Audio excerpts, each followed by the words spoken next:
ऐसा है, उस मामले में पुलिस की तफ्तीश जारी है। पुलिस ने इसके बारे में आपको ब्रीफिंग भी दिया है। बहुत क्लूज पुलिस को मिले हैं। मुझे लगता है कि पुलिस जल्दी इस केस को जीरो डाउन करेगी। मला असं वाटतं की वर्ल्ड इकॉनॉमिक फोरम एक अशी जागा आहे की ज्या ठिकाणी जगातले सगळे बिझनेस लीडर्स आणि पॉलिटिकल लीडर्स एकत्रित येतात। त्या ठिकाणी मोठ्या प्रमाणात नेटवर्किंग होतं, विचारांचं आदान प्रदान होतं आणि मोठ्या प्रमाणात इन्व्हेस्टमेंटचं देखील त्या ठिकाणी नेटवर्किंग होतं आणि त्या दृष्टीनेच मी त्या ठिकाणी चाललेलो आहे। अनेक महत्वाच्या बैठकी माझ्या ठरलेल्या आहेत, अनेक बिझनेस लीडर सोबत देखील ठरलेल्या आहेत, काही वर्ल्ड लीडर सोबत देखील ठरलेल्या आहेत। मला विश्वास आहे की चांगल्या प्रकारच्या इन्व्हेस्टमेंट ऑपॉर्च्युनिटीज त्या ठिकाणी मला दिसत आहेत। मोठ्या प्रमाणात गुंतवणूक महाराष्ट्रात आणण्यास आम्ही यशस्वी होऊ हा मला विश्वास है। दावोस जा रहे हैं, क्या विषय दावोस जा रहे हैं? वर्ल्ड इकोनॉमिक फोरम की बैठक दावोस में होती है।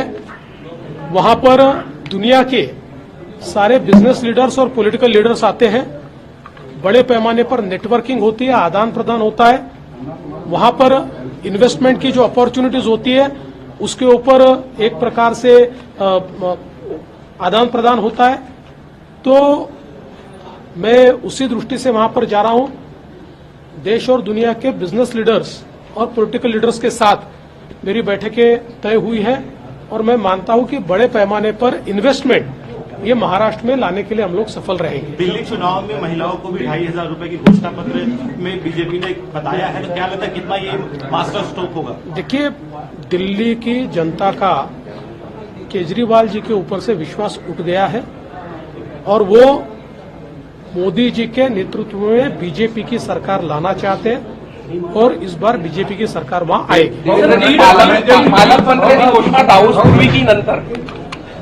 नाही, मला असं वाटतं की लवकरच पालकमंत्र्यांची घोषणा होईल। आमचं अंतिम चरणामध्ये आहे, लवकर होईल। बैठकीला नव्हते त्यामुळे त्यांनी राजीनामा दिला का, अशा प्रकारची चर्चा सुरू झालेली आहे। बीड प्रकरणी आता कारवाई जी मकोकाची होत मागणी होती ती झाली। आता कुठेतरी तपास नीट होऊ दिलं पाहिजे, राजकारण बंद झालं पाहिजे। 100% जर तपास यंत्रणांना आपण नीट तपास करू दिला नाही आणि सगळ्या गोष्टी या तपास यंत्रणा रोज बाहेर सांगू शकत नाहीत। तपासामध्ये अनेक गोष्टी गोपनीय ठेवूनच त्याचा तपास केला जातो। त्यामुळे मला असं वाटतं की आता कुठल्याही प्रकारे तपास यंत्रणांवर दबाव न आणता त्यांना काम करू दिलं पाहिजे। मी एवढं निश्चितपणे आश्वस्त करतो की कुठल्याही परिस्थितीमध्ये कुठल्याही दोषी व्यक्तीला सोडलं जाणार नाही। तपास यंत्रणा योग्य प्रकारे काम करतील। खरं म्हणजे मला अजून एका गोष्टीचं थोडं दुःख आहे की या ठिकाणी माननीय उज्ज्वल निकम साहेब यांच्यासारखे एक वकील आपण अपॉइंट करावे असा आपला प्रयत्न आहे। त्यांना आम्ही विनंती देखील केलेली आहे, पण मला विश्वास आहे ते सकारात्मक निर्णय घेतील। पण त्यांनी मला बोलताना सांगितलं की विनाकारण मला नेमल्यानंतर काही लोक राजकारण करतात आणि त्याला राजकीय रंग देतात, हे मला योग्य वाटत नाही।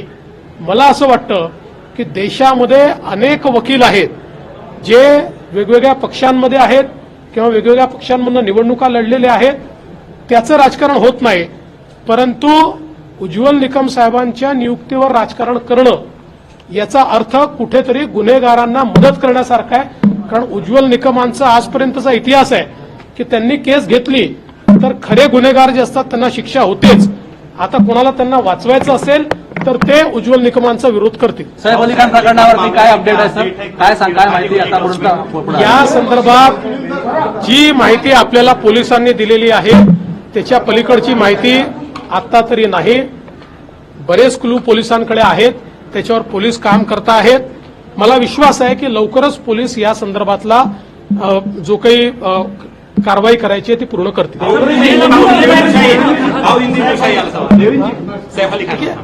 ऐसा है, उस मामले में पुलिस की तफ्तीश जारी है। पुलिस ने इसके बारे में आपको ब्रीफिंग भी दिया है। बहुत क्लूज पुलिस को मिले हैं। मुझे लगता है कि पुलिस जल्दी इस केस को जीरो डाउन करेगी।